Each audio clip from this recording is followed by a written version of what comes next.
Bienvenue à tout un chacun d'entre vous, de partout où vous pouvez être en train de suivre, de vous apprêter à suivre cet enseignement.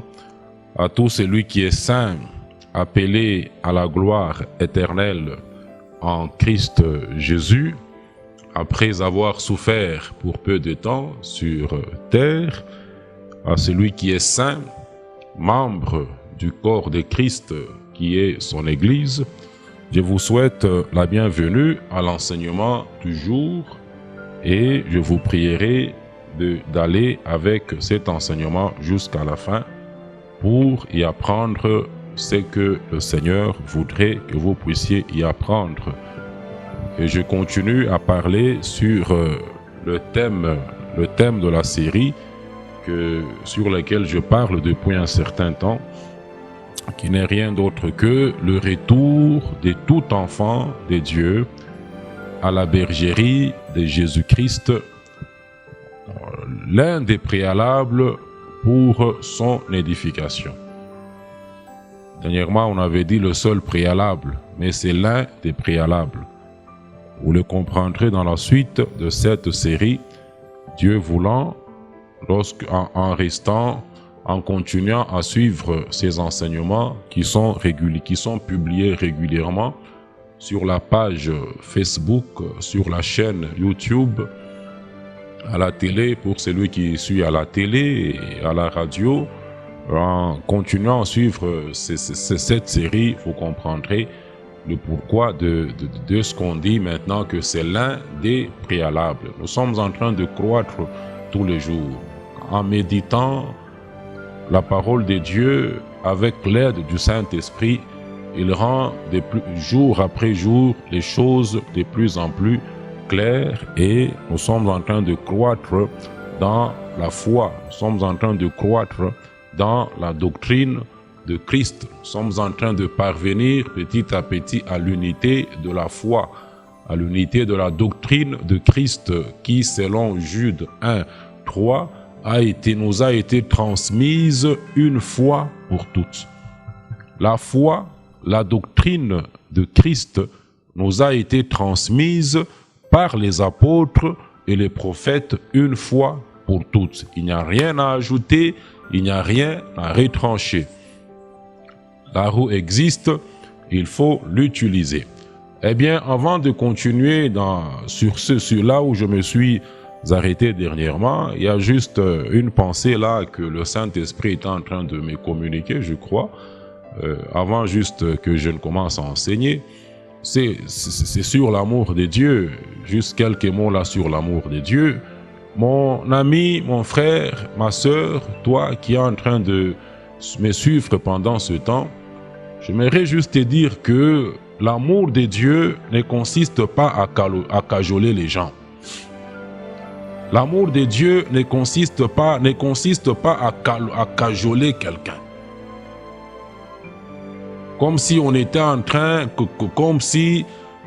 par exemple, quand Dieu veut sauver tout le monde, ce sont les hommes qui lui font une faveur. Non, vous ne faites aucune faveur à Dieu. Quand Dieu vous sauve, quand Dieu veut vous sauver, vous ne faites aucune faveur à Dieu. Le sort de tout homme quand il naît dans ce monde, de par la naissance naturelle, la destinée finale de tout homme, il naît pécheur. La première conséquence, c'est qu'il est mort spirituellement. Il naît dans ce monde. Tout homme naît dans ce monde dans la mort spirituelle. Il naît pécheur. Il est séparé déjà de Dieu. La deuxième conséquence, il mourra physiquement. La troisième conséquence, il mourra éternellement. Il ira en enfer dans le feu éternel. C'est ça le sort de tout homme qui naît dans ce monde naturellement. Et l'amour de Dieu, Dieu prouve son amour, l'amour de Dieu. Donc le salut, c'est l'amour de Dieu qui vient pour délivrer l'homme de cette destinée-là de perdition. C'est ça l'amour de Dieu. Et quand Dieu sauve quelqu'un, ce n'est pas la personne qui lui fait à lui Dieu une faveur. C'est Dieu qui vous fait une faveur. Vous ne méritiez pas d'être sauvé, mais il vous fait cette grâce-là. au lieu que vous mouriez, que vous soyez séparés éternellement d'avec lui dans le feu éternel, quelqu'un est mort à votre place, quelqu'un est mort à ma place. C'est lui qui nous fait une faveur en nous sauvant. C'est par la grâce que l'on est sauvé, par le moyen de la foi. Vous ne faites aucune faveur à Dieu en acceptant que Dieu vous sauve. Vous ne faites aucune faveur à Dieu. Et quand vous venez, quand vous répondez à l'offre du salut de Dieu, il n'y a pas de conditions préalables que vous pouvez lui poser. Il n'y a rien que vous devez attendre de Dieu. Vous devez d'abord comprendre en quoi consiste le salut. Le salut, c'est l'amour de Dieu qui délivre l'homme de la mort éternelle, qui délivre l'homme de la séparation éternelle d'avec Dieu dans le feu, qui aura lieu au dernier jugement du grand trône blanc. Et l'amour de Dieu, comme je le disais, n'est pas un sentiment. L'amour de Dieu ne consiste pas à vous cajoler. L'amour de Dieu ne consiste pas à appeler un pécheur saint. Non. L'amour de Dieu ne consiste pas à appeler un pécheur saint. Mais en l'appelant pécheur, en lui disant qu'il est pécheur et en lui présentant le salut, l'offre du salut de Dieu par le sacrifice de Jésus-Christ. On vous dit dans Romains 5 que Dieu, donc dans Romains quelque part, que Dieu prouve son amour. Il a prouvé son amour en ce que lorsque nous étions pécheurs, Christ était mort pour vous et moi. L'amour de Dieu ne consiste pas à vous donner des histoires, à faire de vous des grands sur cette terre. L'amour de Dieu n'est pas un sentiment. L'amour de Dieu ne consiste pas à cajoler les gens, à mentir aux gens. L'amour de Dieu ne consiste pas à appeler un pécheur un saint, en lui mentant qu'il est un saint. L'amour de Dieu consiste à dire la vérité. Mais hélas, le monde chrétien aujourd'hui n'aime pas la vérité. Heureusement, gloire soit rendue au Père, il nous a prévenus dans 2 Timothée chapitre 4, je crois, que dans les derniers temps, les gens vont haïr la saine doctrine. Les gens vont haïr la vérité. La vérité qui est Christ. Christ qui est amour. L'amour. L'amour de Dieu consiste à vous dire la vérité. À vous dire que, mon frère, là, vous êtes en dehors de la volonté de Dieu. Dire la vérité ne consiste pas à haïr quelqu'un. Dire la vérité, ce n'est pas vous haïr. Cet amour consiste à vous dire que vous êtes en dehors de la volonté de Dieu. Que ce que vous faites là n'est pas scriptural, n'est pas scriptural, n'est pas dans les Écritures. Car selon 2 Timothée, chapitre 3, verset 16, c'est toute Écriture qui est inspirée de Dieu. Il n'y a que l'Écriture qui est inspirée de Dieu et qui est utile pour enseigner, et qui est utile pour convaincre, pour corriger et pour instruire dans la justice. Il n'y a que toute Écriture. L'amour de Dieu consiste à vous dire que ce que vous faites là n'est nulle part dans les Écritures. Ce que vous avez mis en place, appelant Église de Jésus-Christ, qui ne sont que vos propres églises à vous, ne sont pas l'Église de Jésus-Christ.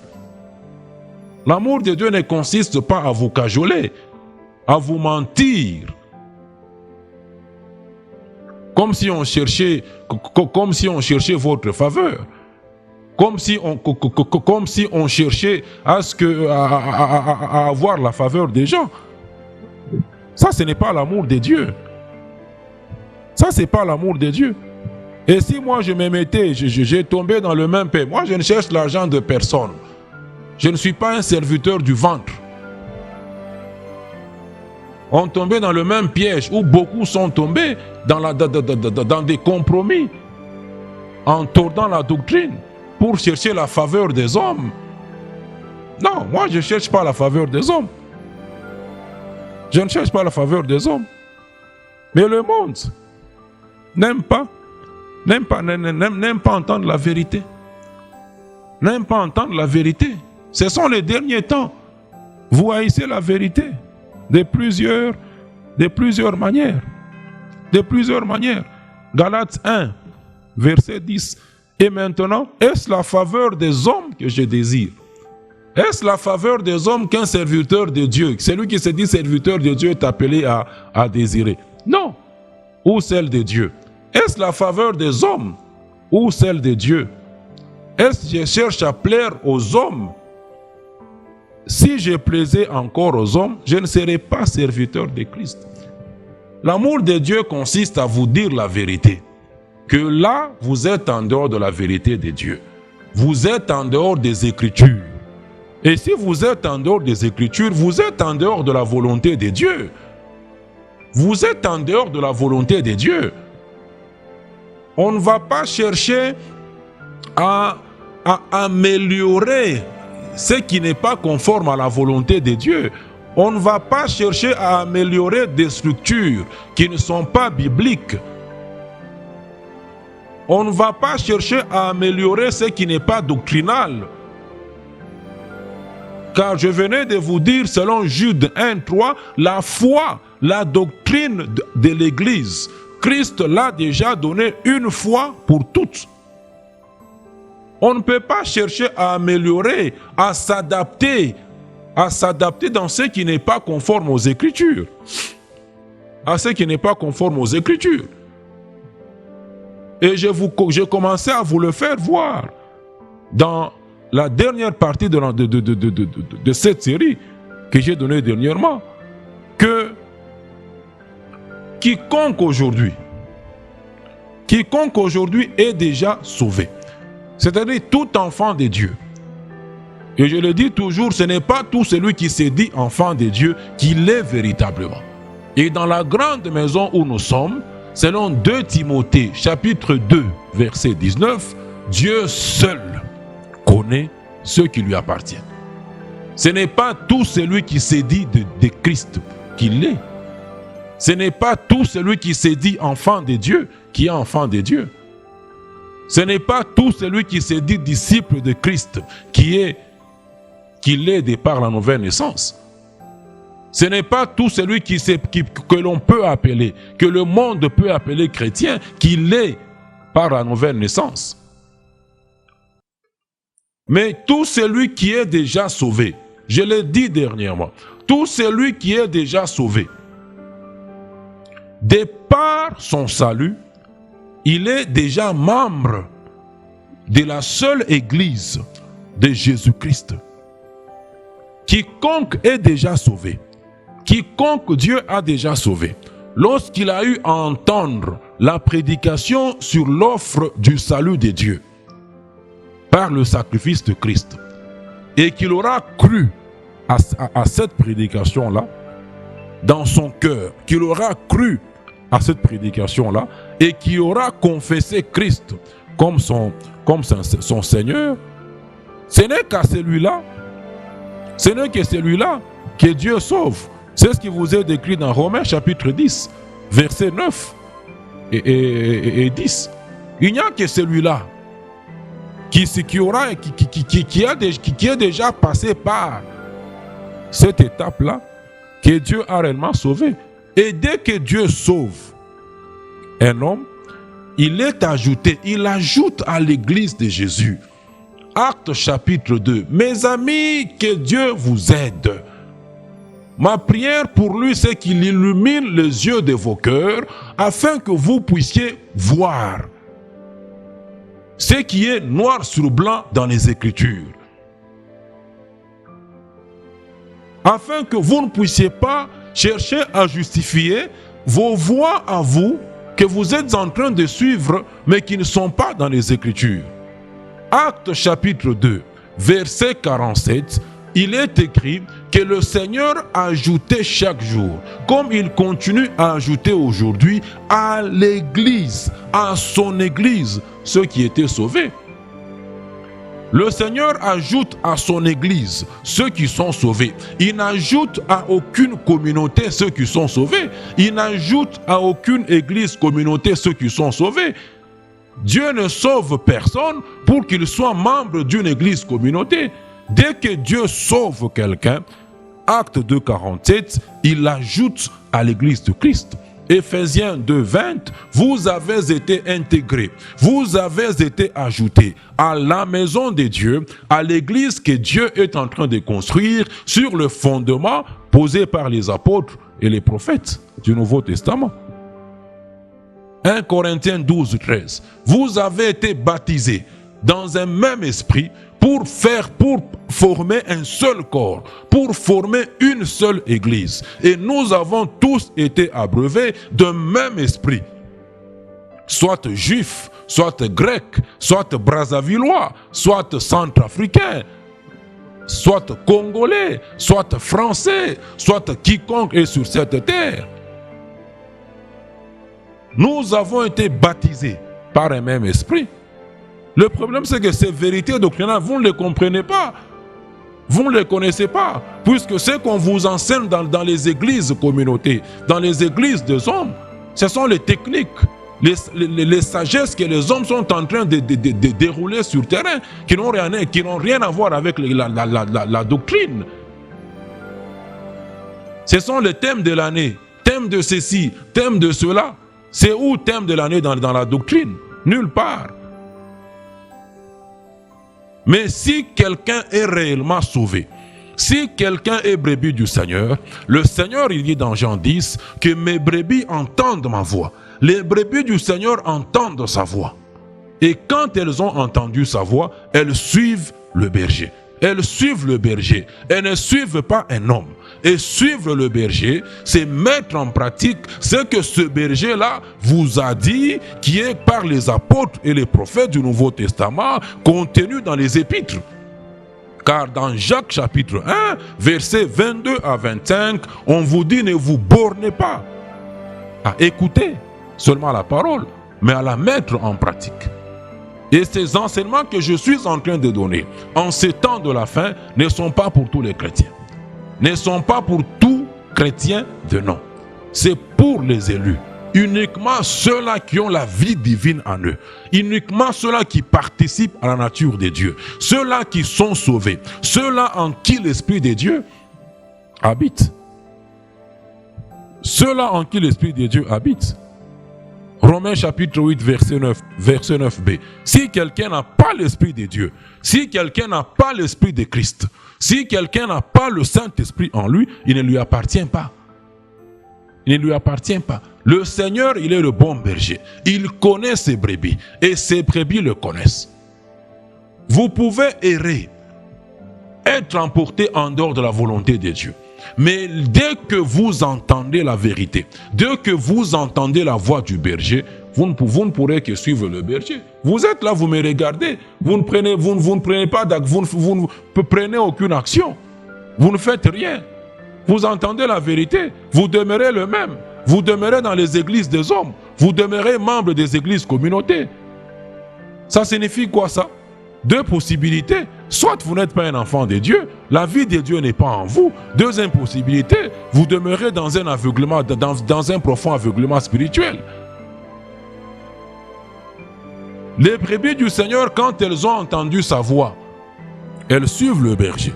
Je le dis toujours, moi je n'ai pas une église à moi où j'appelle les gens pour venir. Je suis membre de l'église du Seigneur Jésus.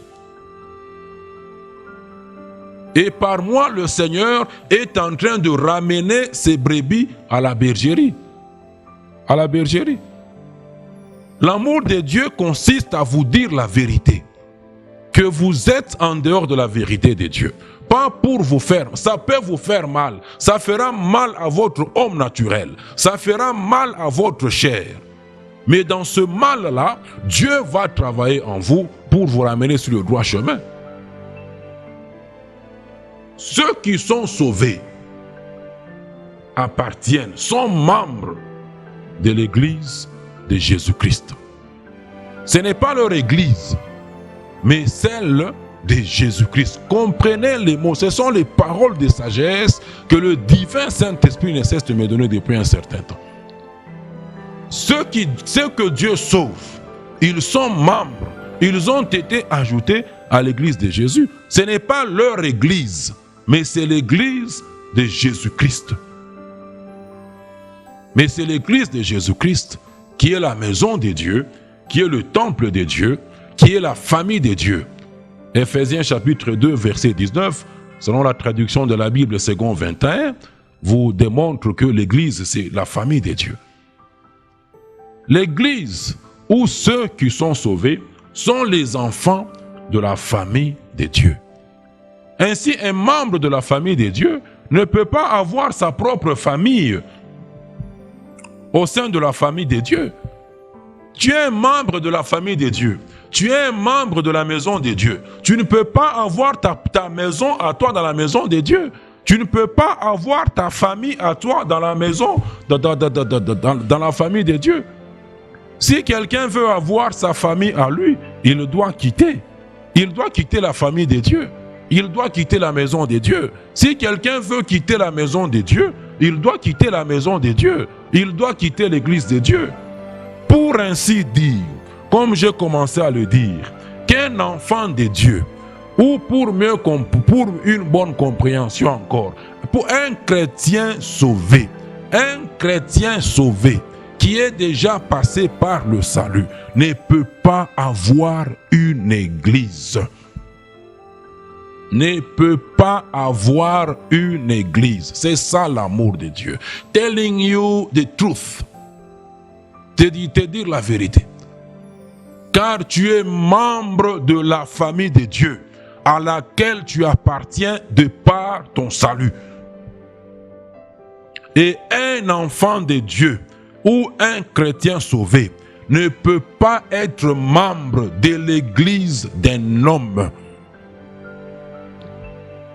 Et celui qui dit avoir une église, et ceux qui appartiennent à son église, s'ils sont tous sauvés, ils sont tous membres de la seule église de Jésus-Christ. Étonnant.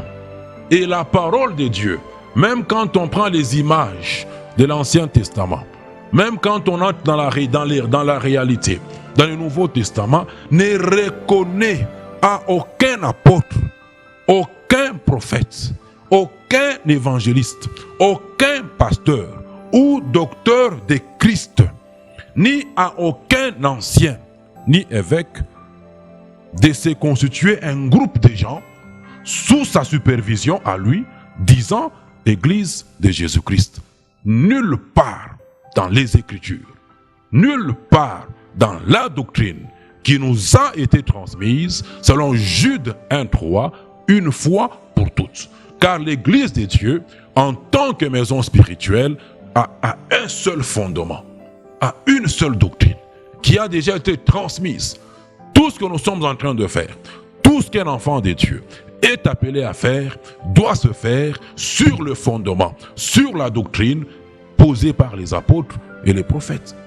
La parole de Dieu ne reconnaît à aucun prophète, aucun apôtre, aucun évangéliste, pasteur ou docteur de Christ, pas de lui-même, ou établi par les hommes, ou d'un mouvement, ne lui reconnaît cela nulle part dans les Écritures. Nulle part dans les Écritures. C'est ça l'amour de Dieu. C'est ça l'amour de Dieu. Peu importe combien d'années cela dure, vous êtes dans ces voies là-bas, l'amour de Dieu vous dit aujourd'hui que vous êtes en dehors de la volonté de Dieu. Et l'église de Jésus-Christ n'a pas de sous-église.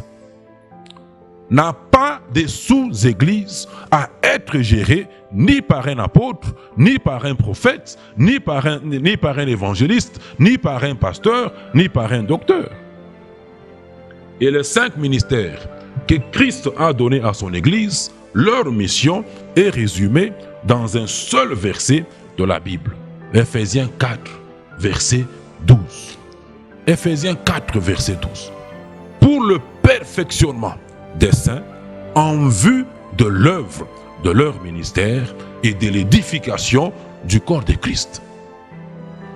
Quand Dieu vous fait découvrir ce que vous êtes en Christ, de par votre salut, ce que vous êtes appelés à faire et dans les Écritures. 2 Timothée 3, 16. Ça sera maintenant toute Écriture qui est inspirée de Dieu, qui doit vous enseigner ce que vous devez faire, qui doit vous convaincre, qui doit vous corriger, qui doit vous instruire dans la justice. Ce n'est pas papa a dit, je n'arrête pas de le dire. Dans l'église du Seigneur Jésus, à laquelle j'appartiens, il n'y a pas de papa, il n'y a pas de père spirituel. Le seul père spirituel de tous ceux qui appartiennent à l'église de Jésus, c'est Dieu le Père. Éphésiens chapitre 4, verset 6. Il y a un seul Dieu et Père de tous, qui est au-dessus de tous. Il y a un seul Dieu. Il y a un seul Dieu. Il y a un seul Dieu et Père de tous, qui est au-dessus de tous et parmi tous et qui est en tous. Comprenez? Il n'y a pas de papa dans l'église de Jésus.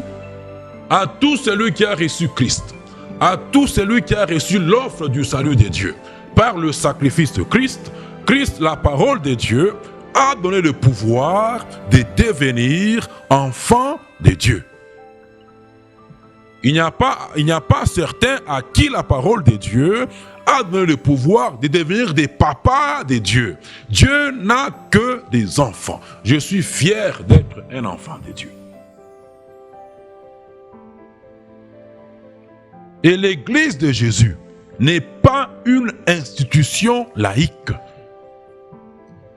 N'est pas une institution laïque.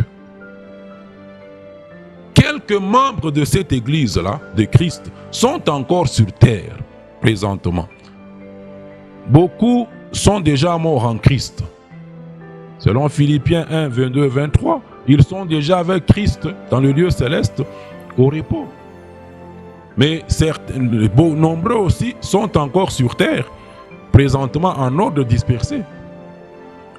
Mais il est écrit, vous êtes dans le monde, vous n'êtes pas du monde. Les membres de l'église de Jésus qui sont encore sur terre sont dans le monde, mais ils ne sont pas du monde. Ils n'ont rien à voir ils n'ont rien à voir avec le monde. Ils n'ont rien à voir avec la terre.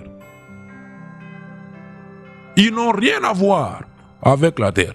Ils n'ont aucun héritage sur cette terre. Oh, Chanderebosha. Ils n'ont aucun héritage sur cette terre. Votre héritage est dans le lieu céleste en Christ. Éphésiens 1, 3, béni soit Dieu, le Père de notre Seigneur Jésus-Christ, qui nous a bénis, qui nous a déjà bénis en Christ de toutes sortes de bénédictions spirituelles. Où ça? Dans le lieu céleste. Ils n'ont aucune terre sur cette terre. Des pèlerins, des étrangers sur cette terre. Philippiens 3, verset 20, nous sommes en train d'attendre notre cité. Mais notre cité, à nous, est dans les cieux. Elle est dans les cieux. D'où nous attendons aussi comme sauveur le Seigneur Jésus-Christ. Les enfants de Dieu, de la dispensation de l'Église, n'ont rien sur cette terre. Rien sur cette terre. Ils sont dans le monde, mais ils ne sont pas du monde. L'église de Christ n'est pas une institution, rien à voir avec la terre. Rien à voir avec la terre. Il n'y a rien qu'on a. Le Seigneur là, nous fait traîner pour rien. Seigneur, viens nous prendre. Qu'on a chez nous. On n'a rien à voir avec la terre. Rien. Sifuru, rien, zéro.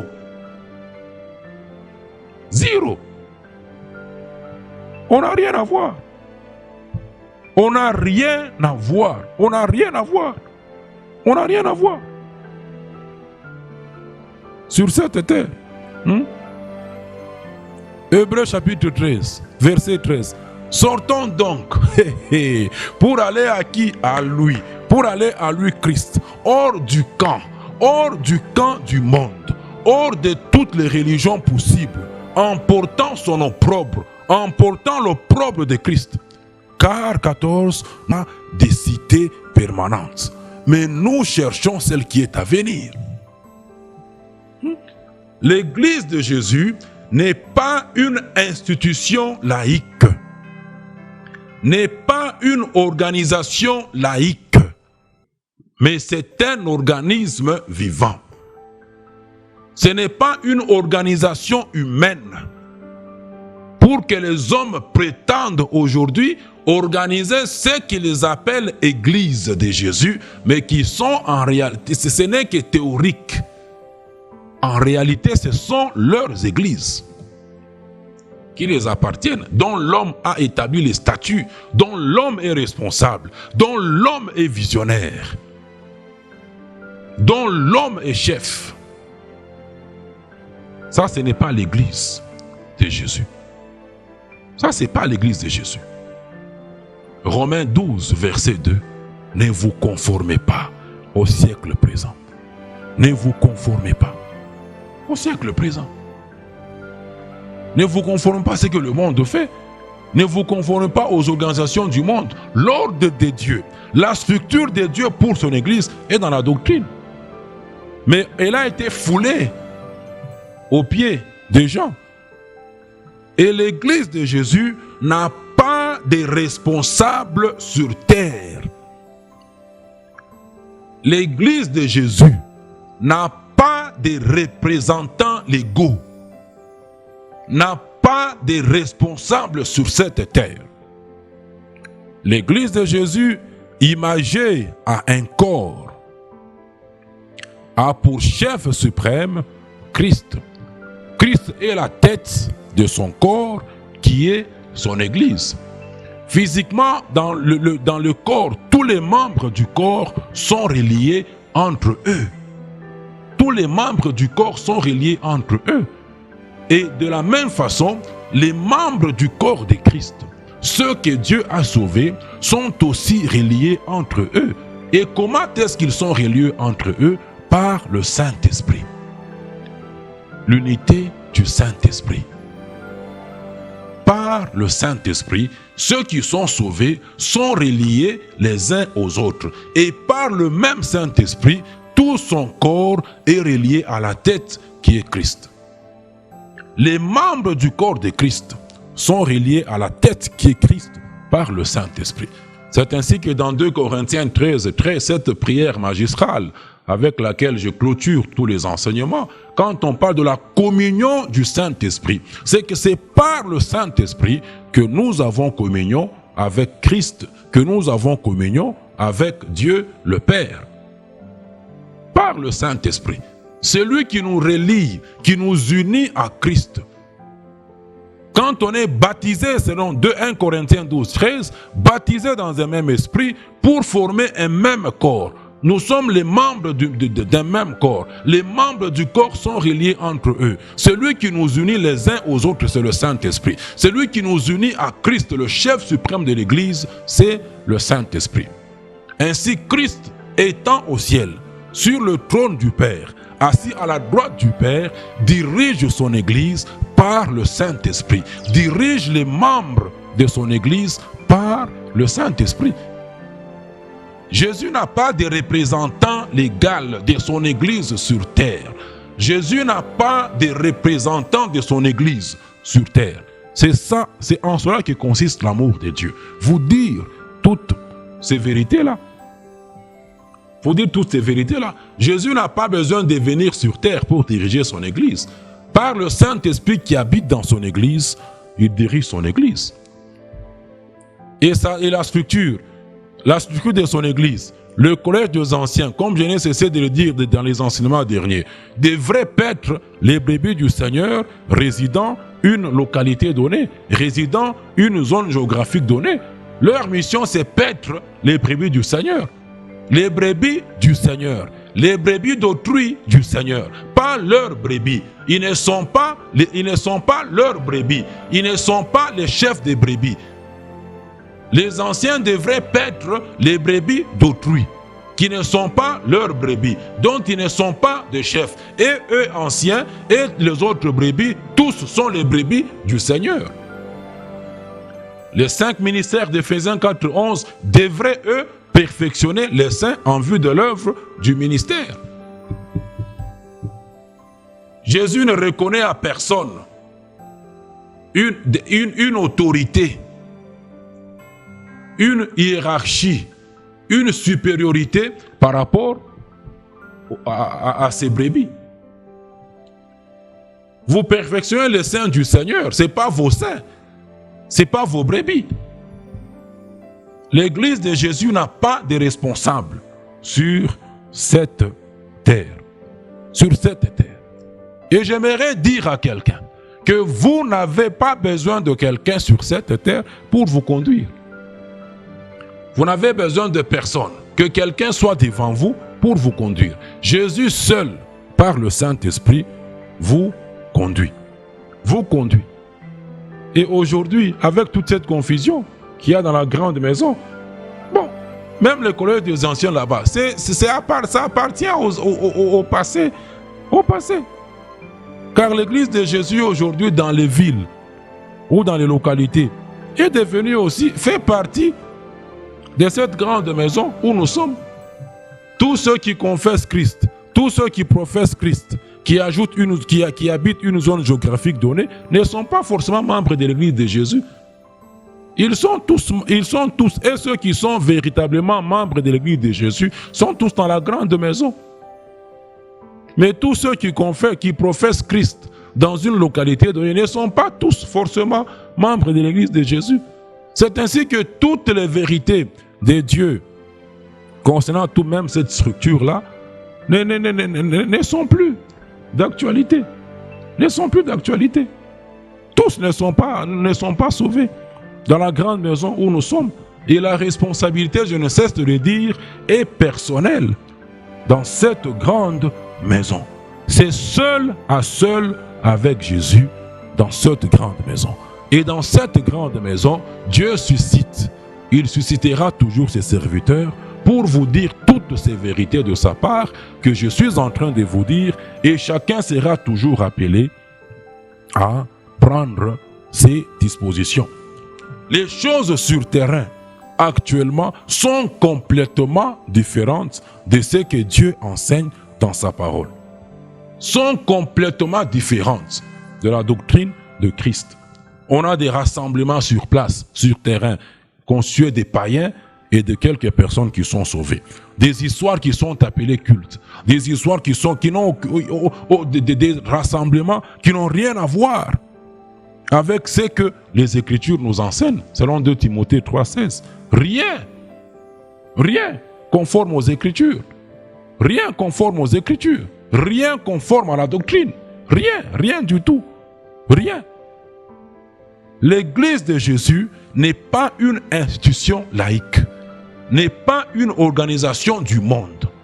C'est une institution divine, constituée d'un peuple céleste, qui n'habitera pas sur terre éternellement. Et l'Église de Jésus n'a pas de représentants sur cette terre, n'a pas de responsables sur cette terre. Elle a un seul responsable, qui est dans le ciel, assis à la droite du Père, sur le trône du Père actuellement. Sur le trône du Père.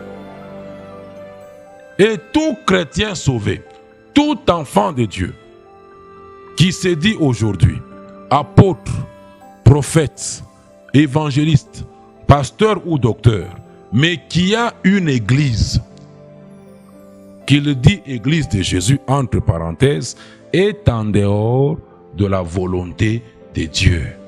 Et son église là n'est pas l'église de Dieu. C'est son église. Ce qui vous complique, c'est le mot église. Jésus n'est pas l'inventeur du mot église. Je vais vous le faire voir dans la suite de cet enseignement. Si pas aujourd'hui, même prochainement. Jésus n'est pas l'inventeur du mot église. Église vient des territoires grecs, ecclésia. Ce n'est qu'un rassemblement de gens. C'est ça qui vous trouble. Le mot église ne vient pas de Jésus. Jésus a piqué un mot d'autrui. C'est ainsi que lui dit, je bâtirai mon ecclésia à moi, différent des autres ecclésias. Mon ecclésia, différent des autres ecclésias. Un homme peut avoir une église. Jésus a aussi son église. Les hommes peuvent avoir leurs églises. Un homme ne peut pas avoir une église. Surtout s'il veut traiter avec le Dieu créateur incréé. Non! Car si Dieu vous sauve, je ne cesse de vous le dire, vous appartenez à l'église de Dieu, de par votre salut. Vous appartenez à la famille de Dieu, de par votre salut. Vous ne pouvez pas avoir votre famille. Et dans la doctrine de Christ donnée par les apôtres, je l'ai dit, Dieu ne reconnaît à personne d'être responsable de son église sur terre. Vous êtes dans des pays laïques, mais l'église n'est pas laïque. L'église de Christ n'est pas une institution laïque. Pour que vous puissiez chercher des justifications de midi à 14h pour dire que nous habitons des pays laïques. Non. Vous êtes dans le monde, mais vous n'êtes pas du monde. Vous n'êtes pas le chef de l'église de Jésus. Jésus est le chef de son église. C'est ça l'amour de Dieu.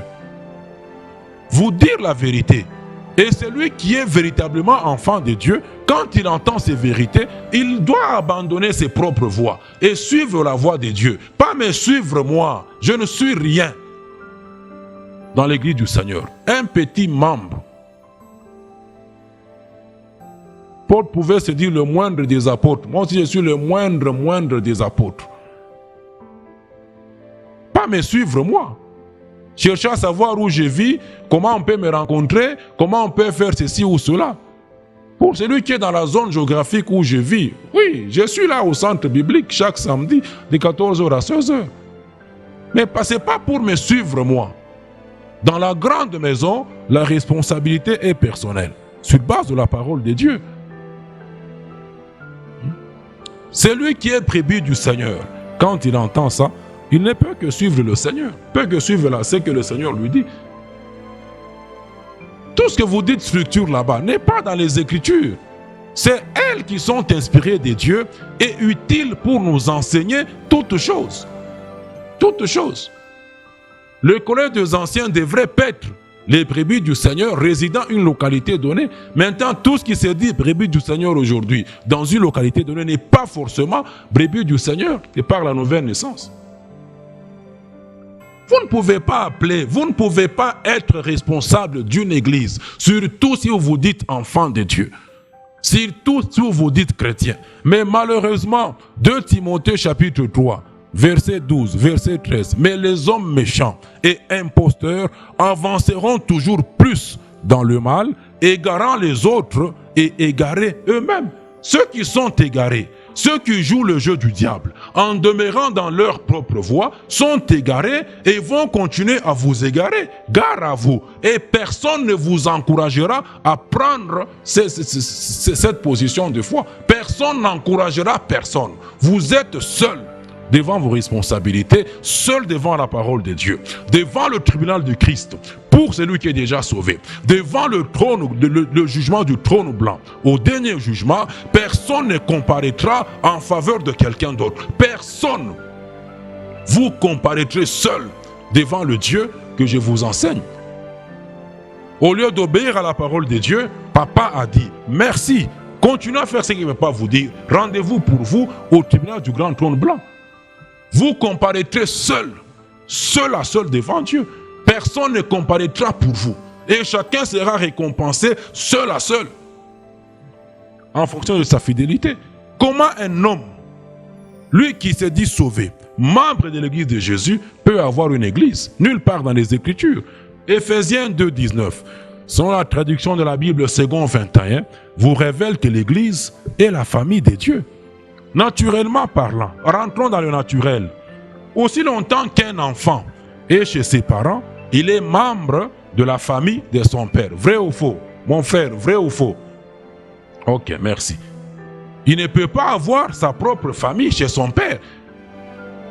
Il ne peut pas avoir sa propre famille chez son père. Selon la parole de Dieu, il lui faut quitter. Il faut quitter ses parents. L'homme quittera son père et sa mère et s'attachera à sa femme. Quand il s'attache à sa femme, il va former sa propre famille à lui. Et la famille qu'il fonde, lorsqu'il a quitté, est indépendante de la famille de son père. Est indépendante de la famille de son père. C'est à lui maintenant de pourvoir en tout, mon frère, pourvoir en tout, nourriture, vêtements, logement, études des enfants. Ce n'est pas à son père. L'homme quittera, ça implique une responsabilité. Et on ne quitte que pour s'attacher. Selon la doctrine, on ne quitte que pour s'attacher. Si ce n'est pas pour s'attacher, reste chez tes parents. L'homme quittera et s'attachera. On ne quitte pas pour quitter. Oh non, j'ai grandi, Minakomea, j'ai grandi chez les parents, ceci ou cela. Non, on quitte pour s'attacher. Hey. On ne quitte pas pour aller à oh, je vais rester chez moi, je suis grand. On va commencer se disputer la bouillie avec les petits là-bas, je pars. Tu te fâches même, tu pars. Tu dis non, c'est contre la parole de Dieu. Pour avoir ta propre famille, il faut quitter la famille de ton père. Il faut quitter la famille de ton père. Et les fils de l'enfant qui a quitté la famille de son père pour s'attacher à sa famille sont ses enfants en lui. Ils ne sont pas enfants de son père. Ils sont les petits-enfants de son père. Et Dieu n'a pas de petits-enfants. Dieu n'a pas de petits-fils. Dieu n'a pas d'arrière-petit-fils dans l'église. À tous ceux qui l'ont reçu, la parole a donné le pouvoir de devenir enfants de Dieu. C'est ça dans le naturel. C'est la même chose dans le spirituel. Tout enfant de Dieu, il est membre de la famille de Dieu. Il est membre de la maison de Dieu. Il est membre de l'église de Dieu. Il ne peut pas avoir une famille à lui. Il ne peut pas avoir une famille de lui. Pour avoir, ou il ne peut pas avoir son église à lui, dans l'église de Jésus-Christ. Non, c'est du désordre, c'est un coup d'état spirituel. Il ne peut pas avoir une église dans l'église de Jésus-Christ. Et quiconque a une église, consciemment ou inconsciemment, même étant enfant de Dieu, c'est ce que je ne cesse de le dire, est en dehors de la volonté de Dieu. Est en dehors de la volonté de Dieu. Tout chrétien sauvé qui a une église ou est membre d'une église dont un homme a établi le statut et est allé voir l'autorité de l'état civil pour avoir les documents et disant église ceci ou cela, est en dehors de la volonté de Dieu. Tous en dehors de la volonté de Dieu. Mais quand on vous révèle que vous êtes en dehors de la volonté de Dieu, ce n'est pas une condamnation. On vous révèle seulement, mais revenez à la volonté de Dieu. Revenez à la bergerie de Dieu. Revenez à la bergerie de Dieu. Nous disons ce qui est contre la volonté de Dieu et nous vous disons aussi ce que Dieu dit dans sa volonté. Revenez à sa volonté. Revenez à sa volonté. Est en dehors de la volonté de Dieu. Même s'il est un enfant de Dieu véritable, il est en dehors de la bergerie de Christ. Et son retour à la bergerie de Christ implique abandonner toutes les voies qu'il est en train de suivre, peu importe combien de temps cela a duré sur le terrain. Et là, quitter toutes ces voies, abandonner toutes ces voies, abandonner les églises des hommes, implique une action. Et pour agir, tu as besoin de la foi. Jacques 2, 26. La foi sans les œuvres, sans les actions, est une foi morte. Et cette foi-là, selon Romains 10, 17, elle vient de ce que tu entends. Et ce que tu entends qui vient de la parole de Christ. Ce que tu entends qui vient de la doctrine de Christ. Voilà tout le travail que je suis en train de te faire là. Te faire entendre des choses qui sont conformes à la doctrine de Christ. Quand tu entends ce que tu es en train d'entendre là, qui est conforme à la doctrine de Christ, Dieu te donne maintenant la foi pour que tu puisses maintenant agir. Il faut entendre. La foi ne vient pas par la prière. La foi ne vient pas en dormant par terre. La foi vient de ce que tu entends. Et ce que tu entends, uniquement ce que tu entends, qui est conforme à la doctrine de Christ. Il faut entendre comme vous entendez là, et prière de grâce. Faites entendre aussi les autres. Faites entendre aussi les autres. Un enfant de Dieu ne peut pas avoir une église. ne peut pas avoir une église. Ce n'est pas dans la doctrine. Il est membre de l'église de Jésus. Qu'il soit apôtre comme moi, qu'il soit prophète, qu'il soit évangéliste, pasteur, docteur, Dieu ne le reconnaît pas comme responsable de son église sur terre.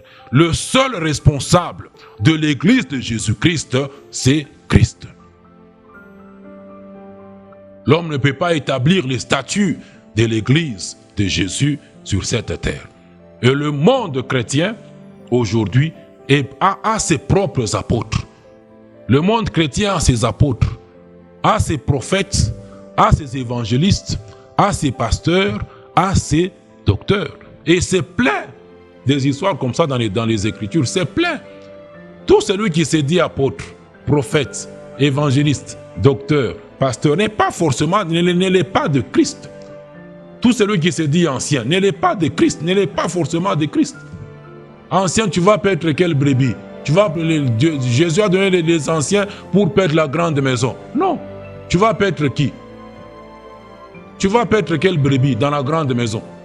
Là où vous êtes, il y a tout le monde. Païens, vous connaissez vous-même, il y a des païens. Est-ce que dans l'église, on prêche le salut? Dans l'église, on prêche le salut. Dans une réunion des membres de l'église, de ceux qui sont sauvés, on prêche l'évangile du salut. Les païens sont membres de l'église. Acte 2, 47 dit quoi? Dieu ajoute à l'église. Pour être ajouté à l'église, il faut être sauvé. Et ça avec des gens, toutes tendances confondues. C'est ça le problème. Dieu a toujours eu ses serviteurs. Le monde a aussi ses serviteurs. Et le monde chrétien aujourd'hui est plein de Simon les magiciens. Plein de Simon les magiciens. Plein de Simon les magiciens. Un homme ne peut pas avoir... Bon, il peut avoir son église, mais pas l'église de Jésus. Il peut avoir son église, mais pas l'église de Jésus.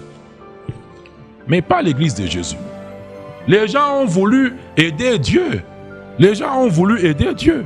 Se sont dit avoir de bonnes intentions, de servir Dieu. Et leurs bonnes intentions, selon eux, les ont conduits à mettre en place des dénominations, à mettre en place des communautés, à mettre en place des églises communautés, structures dans lesquelles ils disent paître les brebis, les brebis du Seigneur. Je le dis toujours, que les bonnes intentions de quelqu'un ne peuvent pas être une occasion de mettre en place des organisations qui vous sortent des Écritures. Voyez le cas d'Ouza. L'arche voulait tomber. Il a avancé sa main pour toucher l'arche. Dieu l'a tué sur place. Pourquoi? Ce n'était pas dans ses attributions. Il avait les bonnes intentions de protéger l'arche contre la chute. Mais pourquoi Dieu l'a frappé des morts? David a eu peur ce jour-là de l'Éternel.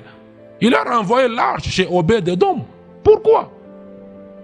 Vos bonnes intentions, les bonnes intentions de quelqu'un ne peuvent pas être une occasion de vous sortir de la volonté de Dieu. De vous sortir de la volonté de Dieu. Je ne cesserai de le dire.